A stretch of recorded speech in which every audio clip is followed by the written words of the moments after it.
طبعا بالنسبه ايضا هناك لاعب عبد الله الصالح، هو طبعا لاعب نادي العروبه شقيق احمد صالح، لكن التشابه ايضا مع عبد الله صالح لاعب نادي العروبه اللي احرز الهدف على مسقط عبد الله صالح. هذه كره يحطها، الله جول يونس مبارك. يونس يونس يونس ما لها الا يونس، ما لها الا يونس مبارك. هذا هو شقيق اللاعب احمد كانو.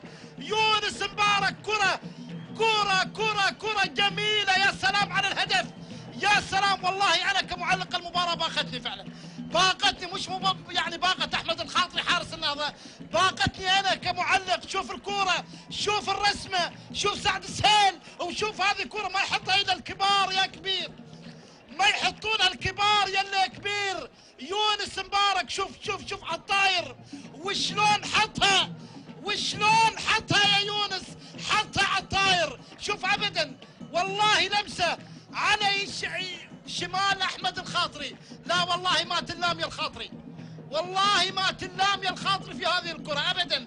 كره مباغته وكره قويه.